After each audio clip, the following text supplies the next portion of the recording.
एक छोटे से गांव में भीमा नाम का मछुआरा रहता था। भीमा के परिवार में उसकी बीवी कमला और बूढ़ी माँ रहती। भीमा एक बहुत ही ईमानदार और बुद्धिमान व्यक्ति था। उनके घर के हालात अच्छे नहीं थे, वो काफी गरीब थे। भीमा रोजाना जो मछलियाँ पकड़ता बस उन्हीं को बेचकर जो कमाई होती उसी से उनका घर चलता था। रोजाना कमाकर रोजाना खाने वाला हिसाब था। उनके पास बुरे समय के लिए कोई भी पैसे नहीं जुड़े हुए थे। भीमा भगवान में बहुत विश्वास करता था। वह काम पर जाने से पहले और नदी पर अपना काम शुरू करने से पहले हमेशा भगवान का स्मरण करता था। सुनो, आज काम पर मत जाओ, माँ जी की तबीयत ठीक नहीं है। पता नहीं किस चीज की जरूरत पड़ गई तो। अरे भाग्यवान, यदि मैं मछलियाँ पकड़ने नहीं जाऊंगा तो आज घर का खाना कहाँ से आएगा? क्या तुम्हारे पास कुछ पैसे हैं? मेरे पास तो कुछ पैसे नहीं है। खाना लाने के लिए पैसे तो चाहिए ही, इसीलिए तुम्हें जाना भी पड़ेगा और माँ जी की दवाई भी लानी है। ठीक है, मैं नदी पर मछलियाँ पकड़ने जा रहा हूँ। हो सकता है कि आज बड़ी मछली हाथ लगे और जल्दी से उसे बेचकर खाना और दवा लेकर आ जाऊँ। ये कहकर वो अपना जाल लेकर नदी की तरफ चल पड़ता है। भीमा जैसे ही नदी पर पहुंचता है वो भगवान का स्मरण करते हुए कहता है, हे भगवान, आज मेरे घर में खाने के लिए कुछ भी नहीं है और मुझे मेरी माँ के लिए दवाई भी लेनी है। मुझ पर कृपा रखना प्रभु, आज मुझे बड़ी बड़ी मछलियाँ मिल जाए। ये कहते हुए भीमा अपना जाल नदी में फेंकता है और मछली फंसने का इंतजार करता है। तभी उसका दोस्त मछुआरा सुंदर भी वहाँ मछलियाँ पकड़ने आता है। वो भीमा से कहता है, अरे भाया, कोई मछली फंसी है या नहीं, या यूं ही जाल डालकर बैठे हो कब से? बस इंतजार कर रहा हूँ मछली फंसने का। आज मुझे घर जल्दी जाना है। तभी भीमा को लगता है कि क्या जाल में मछली फंस गई। वो जैसे ही जाल को बाहर की तरफ खींचता है तो देखता है उसमें बहुत छोटी छोटी मछलियाँ होती हैं। ये देखकर सुंदर उस पर हंसता है। अरे वाह भाई, आज तो बहुत बड़ी मछलियाँ फंस गई तुम्हारे जाल में। सारी बड़ी मछलियाँ तुम ही ले जाओगे क्या? इस तरह सुंदर भीमा का मजाक उड़ाता है। भीमा वो मछलियाँ देखकर बहुत दुखी होता है और सोचता है, हे प्रभु, पता नहीं इतनी छोटी मछलियाँ बिकेंगी भी या नहीं और खाने और दवा के लिए पैसे भी हो पाएंगे या नहीं। उस दिन अपनी किस्मत पर रोता हुआ भीमा छोटी छोटी मछलियों को लेकर भारी मन से बाजार में बेचने चल पड़ता है। मछली ले लो, मछली, ताजी छोटी मछली। उसके पास मछली लेने कोई नहीं आता। सभी लोग बाजार में बड़ी बड़ी मछलियां खरीद रहे थे। वो लगातार लोगों को आवाज लगाता है कि कोई तो उसकी मछलियां खरीद ले। काफी देर बाजार में खड़े होने के बाद भी उसकी मछलियां नहीं बिकती। लोग बड़ी मछलियां लेने के लिए दूसरे मछुआरों के पास जा रहे थे। अब बाजार बंद होने वाला था और सभी मछुआरे अपनी मछलियां बेचकर घर वापस जा रहे थे, परंतु भीमा निराश था। वहीं बाजार में खड़ा इसी उम्मीद में कि कोई तो उसकी मछलियां खरीद ले। तभी एक व्यक्ति भीमा के पास आता है। अरे भाई साहब, ये मछलियाँ किस दाम में दे रहे हो? जी बाबूजी, ये सब मछलियाँ आप 200 रुपए में ले लीजिए। इस पर वो व्यक्ति कहता है, यह तो बहुत छोटी छोटी मछलियाँ हैं, इनके 200 तो नहीं दूंगा, 100 में देना है तो दे दो। भीमा बेचारा क्या करता। उसे लगा कि कहीं ये ग्राहक भी चला गया तो उसे 100 रुपये भी नहीं मिलेंगे। वह 100 रुपये में सारी मछलियाँ उस व्यक्ति को दे देता। भीमा जल्दी जल्दी दवाई और कुछ खाने का सामान लेने के लिए बाजार की तरफ चल पड़ा। तभी उसके पीछे से किसी की आवाज आती है, अरे बेटा, कोई इस बुढ़िया को खाना खिलाएगा? मैंने 2 दिन से कुछ नहीं खाया और मुझ में अब इतनी शक्ति नहीं कि मैं चल भी पाऊं।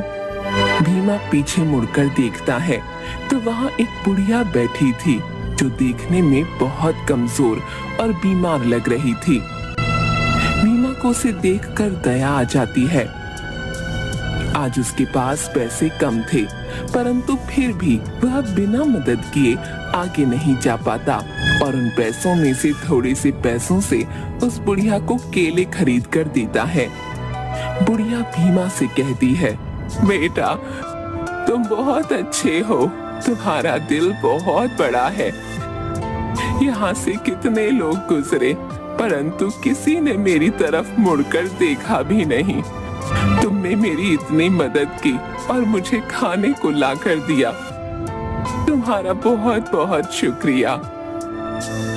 भीमा वहाँ से चलने लगता है तो बूढ़ी अम्मा उसे रोक कर कहती है, देखो बेटा, तुमने मेरी इतनी मदद की तो मैं भी बदले में तुम्हें कुछ देना चाहती हूँ। बुढ़िया अपने हाथ से कुछ दाने भीमा के हाथ पर रखती है और उससे कहती है, देखो बेटा, कल जब तुम मछली पकड़ने जाओ तो मछली पकड़ने से पहले नदी में एक दाना डाल, उसके बाद वहीं पर अपना जाल डाल देना। ध्यान रहे, जाल डालते समय तुम्हें मन ही मन उस नदी की देवी को याद करना है और प्रार्थना करनी है कि वो तुम पर कृपा करें। परंतु इस प्रक्रिया के दौरान वहाँ कोई भी नहीं होना चाहिए, अर्थात कोई व्यक्ति वहाँ आकर तुम्हारे स्मरण में विघ्न न डाले, वरना उस नदी की मछलियों में से एक भी तुम्हारे जाल में नहीं फंस पाएगी।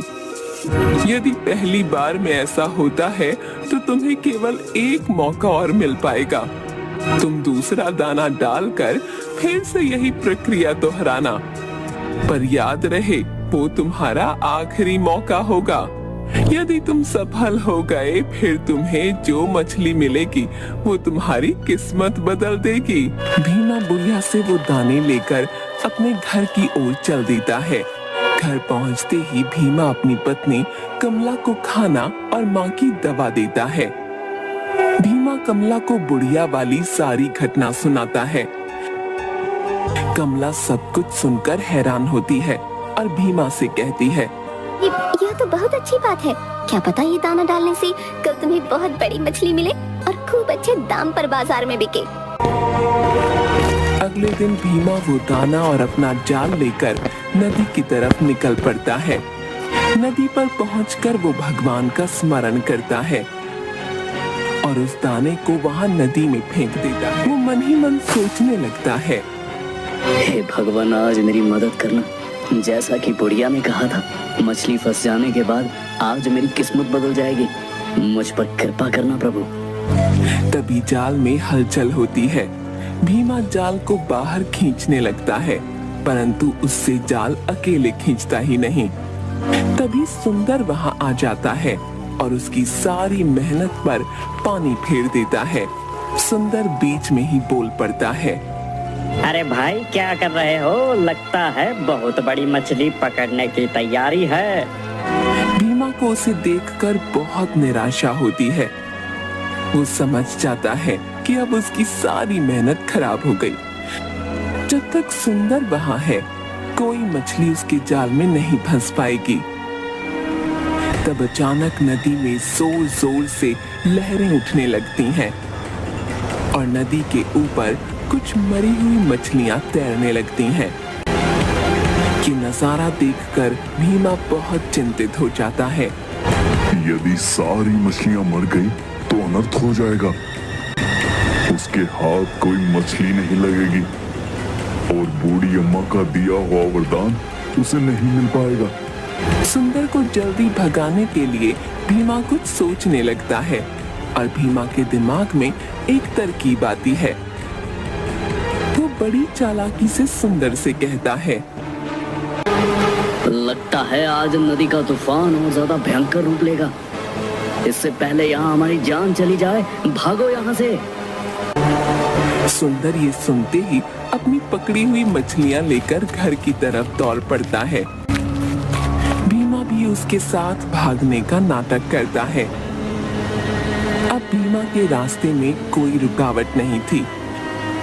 वो दोबारा से स्मरण करता हुआ दाना नदी में फेंकता है और नदी की देवी से प्रार्थना करता है। हे देवी माँ, मुझे क्षमा करें। मेरी वजह से आप नदी की सारी मछलियों को ना मारें और कृपया आप शांत हो जाएं। मुझे एक बड़ी मछली देकर मुझ पर कृपा करें देवी माँ। इतना बोलने के बाद नदी का जल शांत हो जाता है। इस बार भीमा की मेहनत रंग लाती है और उसके जाल में बहुत बड़ी मछली फंस जाती है। मछली का रंग देखते ही भीमा बहुत खुश और हैरान हो जाता है। वो एक सुनहरी चमकती हुई सी मछली थी। इससे पहले ऐसी सुंदर मछली भीमा ने कभी नहीं देखी थी। धन्यवाद देवी माँ, तेरा लाख शुक्र है। अरे वाह, मजा आ गया। आज तो मछली लेकर पहले घर जाता हूँ। और घर जाकर अपनी पत्नी को वो मछली दिखाते हुए कहता है, देखो आज मेरे जाल में कितनी बड़ी मछली फंसी है। उस बूढ़ी अम्मा ने जो दान दिया था उसने तो जादू ही दिखा दिया। इसका मतलब उसकी कही हुई बात सच थी। परंतु उसने यह कहा था कि इस मछली के मिलने के बाद मेरी किस्मत पूरी तरह से बदल जाएगी। पर यदि मैं इस मछली को आज ही बेच देता हूँ तो इससे मिले पैसे तो कुछ ही दिनों में खत्म हो जाएंगे। जरूर बूढ़ी अम्मा कुछ और कहना चाहती थी। ये बड़ी मछली फंसी है और क्या किस्मत खुलेगी। तुम कहना क्या चाहते हो? काफी देर सोचने के बाद भीमा उस मछली को काटता है। वो जैसे ही उस मछली को काटता है, भीमा और कमला की आंखें फटी की फटी रह जाती हैं। मछली के अंदर एक चमकता हुआ बहुत बड़ा सोने का सिक्का निकलता है। देखा, मैं ना कहता था कि बूढ़ी अम्मा जरूर मुझे कुछ कहना चाह रही थी। यदि मैं यह मछली ऐसे ही बेच आता तो यह सिक्का उसके साथ यूं ही चला जाता। अब यह सिक्का बेचने पर मुझे बहुत से पैसे मिलेंगे जिससे मैं नया काम शुरू कर सकता हूँ। कमला और भीमा बहुत खुश होते हैं। भीमा बाजार में जाकर पहले मछली को बेचता है जिससे उसे काफी अच्छे पैसे मिलते हैं। बाद में सोने के सिक्के को लेकर बाजार में जाता है और उसे भी बेच देता है। सोने के सिक्के के बदले उसे बहुत सा धन मिलता है। अब भीमा की गरीबी दूर हो गई थी। भीमा उसी रास्ते पर जाता है जहां उसे वो बूढ़ी अम्मा मिली थी। वो चाहता था कि वो उसका शुक्रिया अदा करे, परंतु वहां पर उसे कोई बूढ़ी अम्मा नहीं मिलती और आसपास ढूंढने पर भी कोई बूढ़ी अम्मा नहीं दिखती। तभी भीमा मन ही मन सोचता है कि भगवान ने उसकी मदद के लिए ही किसी फरिश्ते को भेजा था। भीमा उस पैसे से अपना नया कारोबार शुरू करता है और देखते ही देखते बहुत पैसे वाला बन जाता है। इसके बाद से भीमा अपने परिवार के साथ खुशी खुशी जीवन व्यतीत करता है।